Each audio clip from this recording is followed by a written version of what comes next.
राधे कृष्णा। जय बोलो राधा रानी की जय। जय बोलो श्री कृष्ण कन्हैया लाल की जय। जय बोलो वृंदावन धाम की जय। जय बोलो यमुना मैया की जय। जय बोलो गोवर्धन गिरिराज की जय। जय बोलो आज की आनंद की जय। जय बोलो आज की आशीर्वाद की जय। மகோன்னதமான விரஜமண்டல பரிக்கிரமா ஒரு 5-6 நாளாக நான் அழகாக சரியாக 9 நாள் ஆயாச்சு. டிசம்பர் 1 9ஆம் தேதி வரைக்கும் 3 ஜோதிர்லிங்க தரிசனம், நாசிக், பஞ்சவட்டி மாதிரிலாம் சுற்றிட்டு அழகாக நேற்று ராத்திரி தான் சென்னைக்கு வந்தேன். நான் 6ஆம் தேதியே வந்திருக்க வேண்டியது. இண்டிகோ ப்ராப்ளத்தினால இன்னொரு எக்ஸ்ட்ரா ஒரு ஜோதிர்லிங்கம், பஞ்சவட்டி, நாசிக், ஆஞ்சநேயர் பிறந்த அஞ்சனேரி, இப்படி பல இடங்கள் பார்க்குற பாக்கியத்தை பகவான் கொடுத்தான். எப்பொழுதுமே கவுண்ட் யுவர் பிளெஸ்ஸிங்ஸ் அப்படின்னு நான் சொல்லிகிட்டே இருப்பேன். என்ன வந்தாலும் அதில் ஏதோ ஒரு ஆசீர்வாதம் உண்டு. அதை நாம் முதல்ல வர்றதை ஏற்றுண்டா மட்டும்தான் அந்த ஆசீர்வாதத்தை புரிஞ்சுக்கவும் முடியும், வாங்கிக்கவும் முடியும், அனுபவிக்கவும் முடியும். இப்போ இந்த இண்டிகோ ஃப்ளைட் ப்ராப்ளமாச்சு அப்படின்னு நினச்சி நொந்து போய் புலம்பிண்டு திட்டிண்டு உக்காந்துட்டு இருந்தேன்னா, இல்லாட்டி அதிகமாக பணம் கொடுத்து ஊருக்கு வந்திருக்கலாம். ஆனால் அந்த அதிகமான பணம் கொடுக்கறத விட ஒரு 2 கோவில் பார்க்கலாம் அப்படின்னு பகவான் சங்கல்பம் பண்ணால், எங்கேயோ மத்திய பிரதேஷ் இண்டோர்லேருந்து ராத்திரி 6ஆம் தேதி ராத்திரி ஃப்ளைட் கிளம்பணும். எனக்கு 6ஆம் தேதி காலையில் சரி டைம் இருக்கே, இந்தோர்லேருந்து உஜ்ஜைன் மகாகால் வந்து ஒரு 1.5-2 மணி நேரம் தான். சரி போயிட்டு வந்துடலாம் அப்படின்னு கிளம்புற வழியில் மெசேஜ் கிடச்சிது. சரி என்ன பண்ணுறதுன்னு யோசிச்சு, சரி எப்போ சரியாகும்னா தெரியாது. ஃப்ளைட்டெல்லாம் எவ்வளோ காஸ்ட்லியெல்லாம் 40,000 50,000 ஒரு ஆளுக்கு. நான் சொல்கிறது இண்டோர்லேருந்து சென்னை வரனாலும் போபால்லேருந்து வரனாலும் ட்ரெயின் எல்லாமே பெரிய கஷ்டமாக இருந்தது. பகவானுடைய சங்கல்பம், சரி முதல்ல மத்திய பிரதேசம் கொஞ்சம் கீழே இறங்குவோம், மகாராஷ்டிரா வரும், அப்புறம் ஒவ்வொன்றா போகலாம் அப்படின்னு தீர்மானம் பண்ணி மகாராஷ்டிராவில் சரி திரியம்பகேஸ்வரரை பார்த்துடலாம். அது வரைக்கும் தரிசனம் பண்ணதில்லை. அவர் பக்கத்தில் வரைக்கும் போயிருக்கேன், பட் ஆனால் அவரை பார்த்ததில்லை. நாசிக் வரைக்கும் போயிருக்கேன். சரி அப்படின்னு சொல்லி கிளம்பி திரியம்பகேஸ்வரரை பார்த்துட்டு கோதாவரி உற்பத்தியான அழகான பிரம்மகிரி பர்வதமும் ஏறிட்டு அடுத்த நாள் ஜோரா ஆஞ்சநேயருடைய அவதார ஸ்தலம்னு இருக்கக்கூடிய அஞ்சனேரி அந்த மலையும் ஏறி தரிசனம் பண்ணிட்டு, நேற்று காலையில் ராமனும் சீத்தையும் இருந்த இடமான பஞ்சவட்டி எல்லாம் தரிசனம் பண்ணிட்டு அழகாக அங்கிருந்து கிளம்பி ராத்திரி வந்துவிட்டேன். அதனால் ரெக்கார்ட் பண்ண முடியலை. ஏன்னா ஒவ்வொரு நாளுமே கதால் போவோம், அப்படியே கோவில் பக்கத்தெல்லாம் சுற்றி முடிச்சுட்டு ராத்திரி வரத்துக்கு 8 மணி அப்படி ஆகும். வருவோம், சாப்பிடுவோம், தூங்கிடுவோம், அப்படி கரெக்டாக இருந்தது. அதனால் பண்ண முடியல. ஆனால் அற்புதமான தரிசனங்கள் நிறைய வீடியோலாம் அங்கே இந்த லைவ் போட்டுருந்தேன்.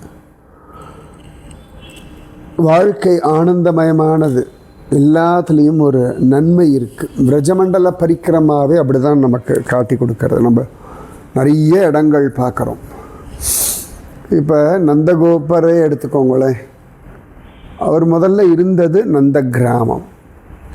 அசுரர்களுடைய தொல்லை தாங்க முடியாமல் அவள்லாம் நந்த கிராமத்தை விட்டுட்டு மகாவனம் கோகுலம் வந்தார்கள். அந்த கோகுலம் வந்தார்கள், கண்ணன் கிடச்சுட்டான். அப்புறம் கண்ணனுக்கு பிரச்சனையாகிறதுன்னு சொல்லிட்டு கோகுலத்தை விட்டு கிளம்பி ஏற்கனவே சொல்லியிருந்தேன் சட்டிகரா சகட்டீகரான்னு பேர் அதுக்கு. அப்புறமா சட்டிகரா, அதுக்கப்புறமா அங்கேருந்து காமியவனம், அதுக்கப்புறமா நந்த கிராமம் எல்லாம் வந்தார்கள் அப்படின்னு சொல்லிட்டு இருந்தேன். ஸோ ஆனால் ஒவ்வொரு இடத்துலையும் விதவிதமான ஒரு கிருஷ்ணானுபவம் கிடச்சது. ஸோ வாழ்க்கை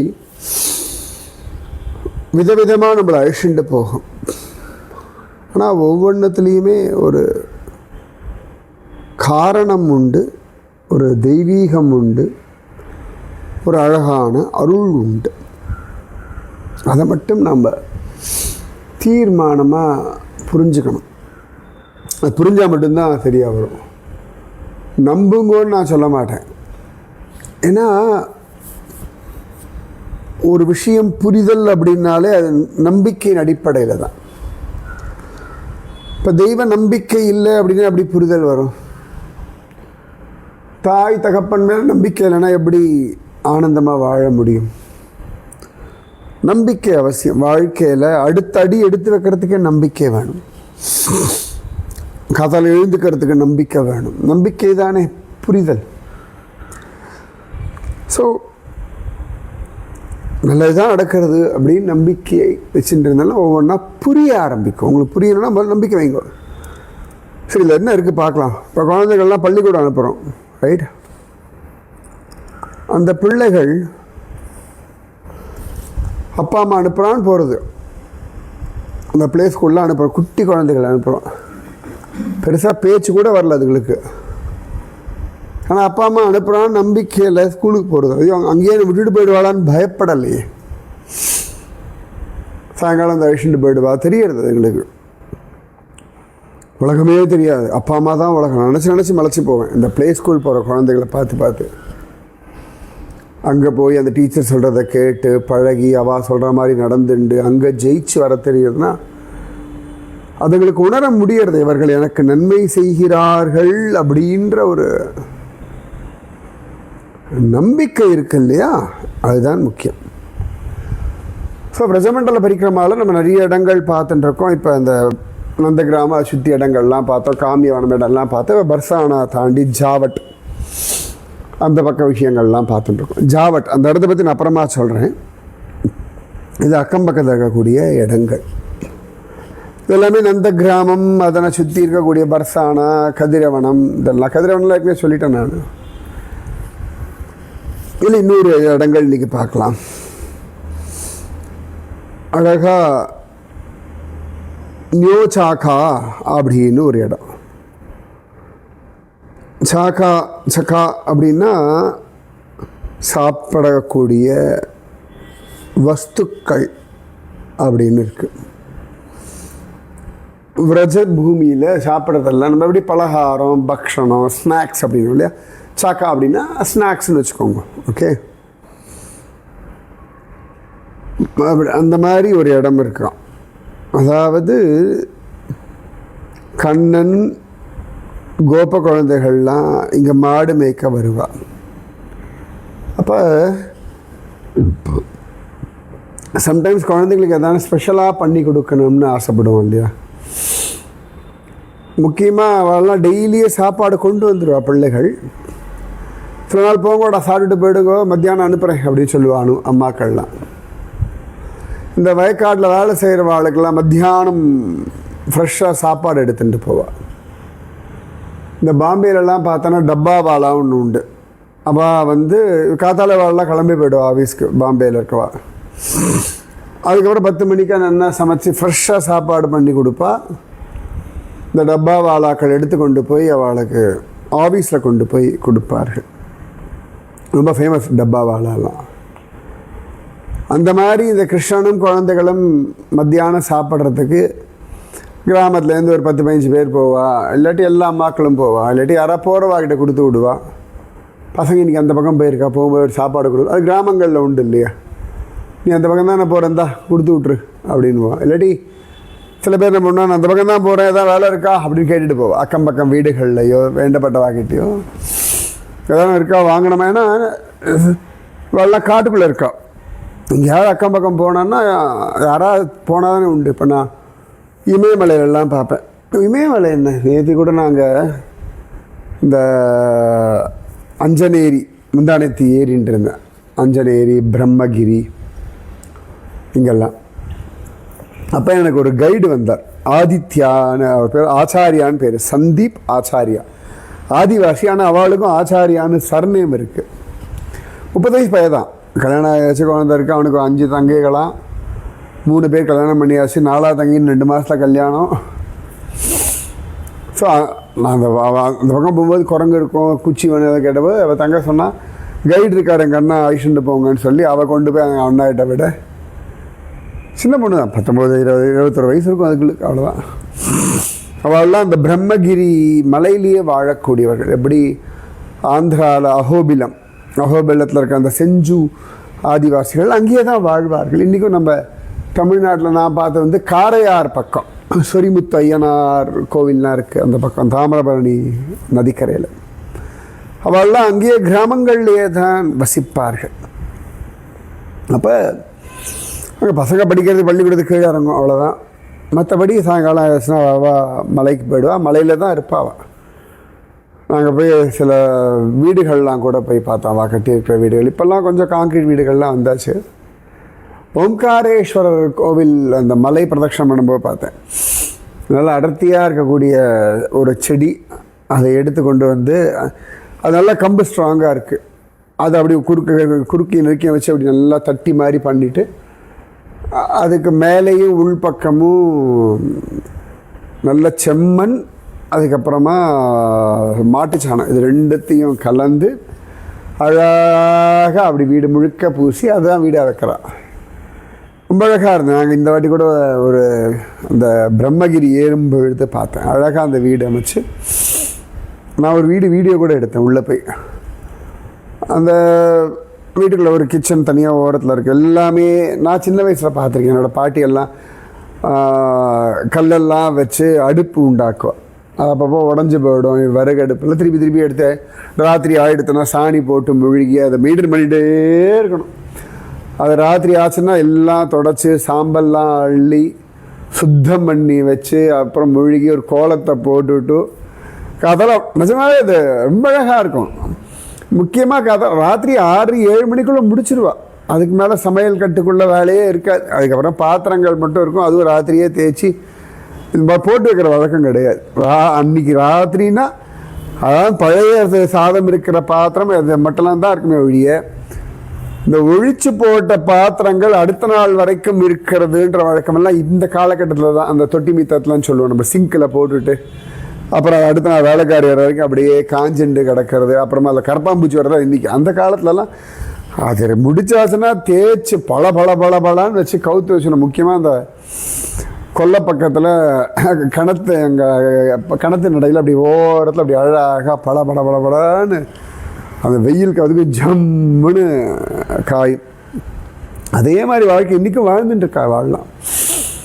அப்போ கூட நான் அந்த பிரம்மகிரி பருவத்தில் அடுத்த நாள் எங்களை அஞ்சனேரி ஐஷன்ட்டு போகிறேன்னா, ஸோ நாங்கள் கதையில் 7 மணிக்கு வந்துடும். ஆனால் எங்களுக்கு தான் நீங்கள் சாப்பாடு கொண்டு வர முடியுமா, உங்களுக்கு என்ன வேணும் சொல்லுங்கன்னா ரோட்டி சப்ஜின்லாம் சொன்னோன்னே அடுத்த நாள் கொண்டு வந்தார். அவ்வளோ சாஃப்டான ஒரு ரோட்டி, உருளைக்கிழங்கு 2 தான் ஜம்முன்னு. அந்த உருளைக்கிழங்கு என்ன டேஸ்ட்டு, நல்லா அவ்வளோ நல்லா இருந்தது. நாங்கள் அஞ்சனேரி மலை மேலே ஒரு மரத்துக்கு கீழே உட்காந்து சாப்பிட்டோம். அப்போ கூட நான் கேட்டேன் எப்போ பண்ணாங்கன்னா, இல்லை ராத்திரியே நான் போய் சொன்னோன்னே என் ஒய்ஃப் வந்து காய் இல்லை கீழே போய் வாங்கிட்டு வாங்க. எங்கள் பிரம்மகிரி மலையில் பாதி 750 படி, அது நாங்கள் ஏறும்போதெல்லாம் கேட்டு எவ்வளோ நேரம் ஆகும் எல்லாம் கேட்டோம். அந்த 750 படி இறங்கி அந்த திரையம்பகேஸ்வர் கோவில் பக்கத்தில் வந்து அங்கே தான் மார்க்கெட் இருக்குது, அங்கேருந்து காய் வாங்கிட்டு இதை எடுத்துட்டு திருப்பி மேலே ஏறி போய் அதுக்கப்புறம் சமைச்சு அடுத்த நாள் சமைச்சு காலங்கத்தில் இருந்து சமைச்சு கொண்டு வந்திருக்கார். அப்போ அப்படி ஒரு வாழ்க்கை அவள் வாழறான். அந்த மாதிரி இது எவ்வளோ எதுக்கு சொல்லணும்னா, இந்த பசங்கள்லாம் மாடு மேய்க்க போயிடுவாள். சம்டைம்ஸ் இவாளெலாம் காட்டுக்குள்ளே இருப்பாள் இல்லையா, அதனால் காய் எதானே வேணும்னா எப்போ பார்த்தாலும் தயிர் மோர் வெண்ணெய் ஸ்வீட் இதையே சாப்பிட்டுட்டு இருக்காது. இதுங்களுக்கு எதாவது காயெல்லாம் கொடுக்கணும், எனர்ஜி வேணும் இல்லை பழையல்களுக்கு. ஏதான கீரையெல்லாம் அறுவடை பண்ணி அதெல்லாம் பண்ணி கொடுப்பா இல்லையா. அப்போ இந்த பசங்களுக்கு மத்தியானம் சாப்பிட்றதுக்கு அவள் அம்மாமார்கள்லாம் சாப்பாடு கொண்டு வந்து கொடுக்கக்கூடிய இடம். அதுக்கு தான் இவ்வளோ பெரிய கதை. நியோச்சகா அப்படின்னு பேர். கிருஷ்ணனும் அவன் ஃப்ரெண்ட்ஸுமா மத்தியான சாப்பாடு சாப்பிட்ட இடம். சூப்பரில் என்னெல்லாம் இருக்குது பாருங்க. அதாவது விரஜமண்டலம், அதாவது சில இடங்கள்லாம் நோட் பண்ணி வச்சுருக்கா, சில இடங்கள்லாம் நமக்கு தெரியாது. நீங்கள் இந்த விரஜமண்டல பரிக்கிரமாக்குள்ளே எங்கே சுற்றினாலுமே அங்கே எல்லாமே கிருஷ்ணலீலை நடந்த இடம். நான் இன்றைக்கி அந்த நேற்று கூட பஞ்சவட்டி போயிருந்தேன். இன்றைக்கெல்லாம் பஞ்சவட்டின்னா வட்டன்னா ஆலமரம், 5 ஆலமரம் இருக்கக்கூடிய பகுதிக்கு பஞ்சவட்டின்னு பெயர். அகஸ்திய முனிவர் ராமனுக்கு அங்கே 5 ஒரு ஆலமரம் இருக்கும், அங்கே நீ பர்ணசாலை அமைச்சு தங்கிக்கோன்னு சொல்கிறார். அப்படி அவர்கள் வாழ்ந்த இடம்தான் பஞ்சவட்டி. எந்த இடத்துல ராமன் சீதை லக்ஷ்மணன்லாம் பர்ணசாலை அமைச்சு தங்கினாலோ அந்த இடம் தான் காலாராம் மந்திர் பஞ்சவட்டியில் இருக்குது. பக்கத்தில் தான் சீதா குகையெல்லாம் இருக்குது. இன்றைக்கி பார்த்தா வெறும் கான்க்ரீட் ஜங்கல், ஒரு பக்கம் ஃப்ளாட்டு கடை கிடை, நடுவில் இந்த 5 ஆலமரம் நம்பர் போர்டு வச்சுருக்கா, அவ்வளோதானே வழிய. ஆனால் நல்ல ரோடெல்லாம் இருக்கும். பிரஜமண்டலத்துலேயும் இப்போ இந்த இடத்துலலாம் வீடு ஆட்டோ காரு எல்லாம் போயிட்டுருக்கு. ஆனாலும் இன்னைக்கு காலகட்டத்தில் எல்லாம் மாறினாலும் அங்கே ராமனும் சீத்தையும் வாழ்ந்தார்கள்ன்ற விஷயம் மாறாதே. அந்த இடத்துல அந்த சாநித்தியத்தை நம்மளால் உணர முடியறது. அந்த மாதிரி இந்த இடம்லாம் எக்ஸாக்டாக தெரியல, ஆனால் இருக்குது அப்படின்னு மட்டும் காண கிடைக்கிறது. அடுத்து இன்னொரு கிராமத்துக்கு போகலாமா? அஞ்சனோகா, அஜனோக், இப்படி எல்லாம் அந்த ஒரு கிராமத்தோட பேர் அவாவா சொல்லக்கூடிய விதங்கள் மாறுபடும் இல்லையா? அஞ்சனா அப்படின்னு சொல்லுவோம் இல்லையா? அழகாக அஞ்சனமிடுதல்னு சொல்லுவா. அஞ்சனம்ன்றது கண்மை.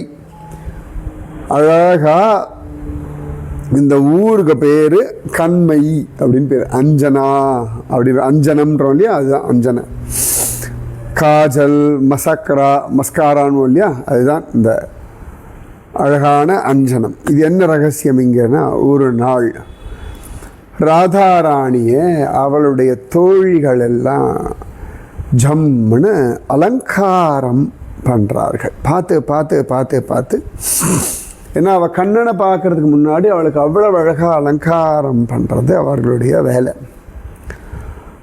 ஸோ அழகாக பார்த்து ஆபரணங்கள்லாம் போட்டு ஜோராக அவளை ரெடி பண்ணுறாங்க கிருஷ்ணனை போய் மீட் பண்ணுறதுக்கு.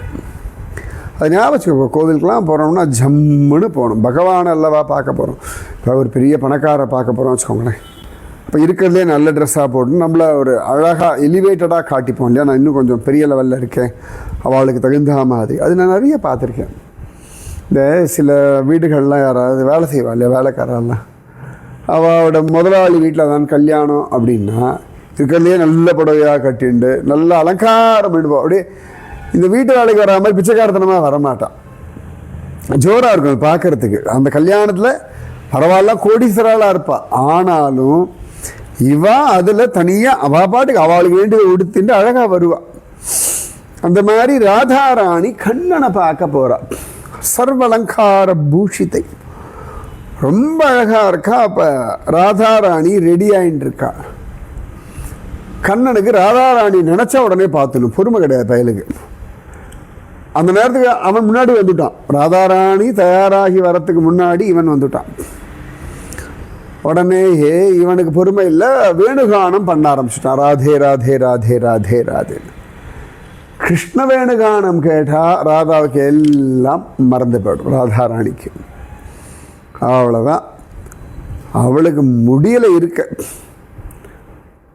அவளுக்கு கண்மை மட்டும்தான் இடத்துக்கு பாக்கி. இந்த கடைசியில் தானே கண்மை இப்போ எடுத்துட மாட்டாள்ல. கண்மை இடுறதுக்கு ஆரம்பிக்க போகிறா தோழிகள் ஓடி வந்துட்டான். கிருஷ்ணனை பார்க்கணும்னு ஓட ஆரம்பிச்சுட்டான். அவள் தோழிகள்லாம் இருடி ராதே கண்மை இடுன்படி ஒரு செகண்ட் அடி. அந்த ஒரு செகண்ட் அவள் காதல வேலை. தோழிகள் பின்னாடியே கண்மையை எடுத்துகிட்டு வருவாள். இந்த கண்மையெல்லாம் வீட்டிலேயே பண்ணுவார்கள். கண்ணுக்கு நல்லதுன்னு சொல்லி நெய்யெல்லாம் வெண்ணெயெல்லாம் விட்டு அது ஒரு மெத்தட் கண்டுபிடிங்க. அப்போ பின்னாடியே துரத்திட்டு வரா. அழகாக அந்த குஞ்சம் அங்கே கிருஷ்ணன் ஜம்முன்னு உட்காந்துருக்கான். ராதாராணி வா வா வா வா ராதே ராதே அப்படின்றான். ராதாராணி அவ்வளவு அழகாக இருக்கான். கண்ணன் அப்படி பார்க்கலாம். பாதாதி கேசம் கேசாதி பாதம் ராதிகாவை பார்க்கலாம். உலகத்தில் எல்லாரும் கண்ணனை பார்ப்போம், பாதாதி கேசம் கேசாதி பாதம். இங்கே கண்ணன் ராதாராணியை பார்க்கலாம். பார்க்கும் பொழுது அழகாக அவளுடைய கண்களை பார்க்குறான். இந்த கண் அப்படி இருக்கும் ராதாராணியோடைய கண்கள் அழகி. அப்போ தான் கண்ணன் நோட்டீஸ் பண்ணுறான் அவள் கண்ணில் அந்த மை இல்லைன்னு. அப்போ என்னாச்சு இன்றைக்கி கண்மை இல்லடி ராதே அப்படின் பொழுது தோழிகள் சொல்கிறான். என்னத்தை சொல்கிறது, நாங்கள் கண்மையிடுற சமயத்தில் நீ பாட்டுக்கு வேணுகானம் பண்ண. வேணுகானம் கேட்டால் பித்து பிடிச்சாச்சு, ஓடி வந்தாச்சு. இதோ பார் நாங்கள்லாம் கையில் அந்த அஞ்சனத்தை எடுத்துன்னு ஓடி வந்திருக்கோம் பின்னாடியே. ஒரு செகண்ட் இருடி இட்டு விடுறோன்னா கேட்குறாளா அப்படின்னு சொன்ன கண்ணன். அப்படியா கொண்டா அப்படின்னு சொல்லி கண்ணன் அந்த மையை வாங்கி ராதாவினுடைய கண்களில் மை இட்டு விட்ட இடம் இந்த இடம். எத்தனை அழகு இல்லையா? அதனால் இதுக்கு பேர் அஞ்சனகா அப்படின்னு பேர்.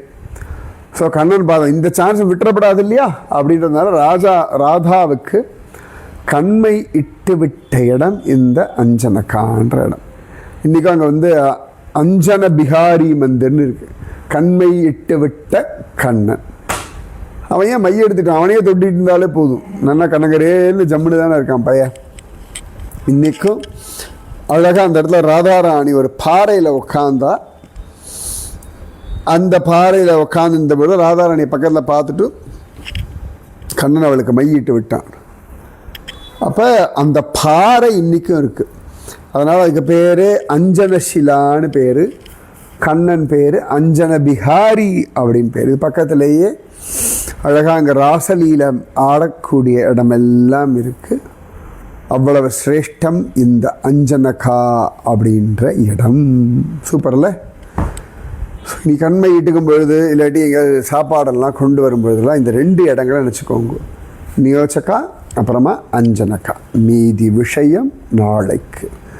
ராதே கிருஷ்ணா ராதே கிருஷ்ணா கிருஷ்ணா ராதே ராதே கிருஷ்ணா கிருஷ்ணா ராதே ராதே கிருஷ்ணா கிருஷ்ணா ராதே ராதே கிருஷ்ணா கிருஷ்ணா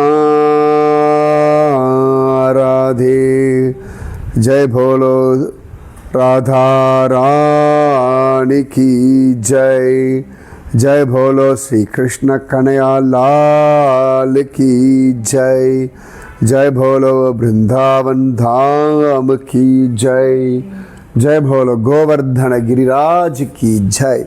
जय भोलो आज की आनंद की जय. जय भोलो आज की आशीर्वाद की जय. जय भोलो राधा रानी कृष्ण युगल जोड़ी की जय. राधे कृष्णा.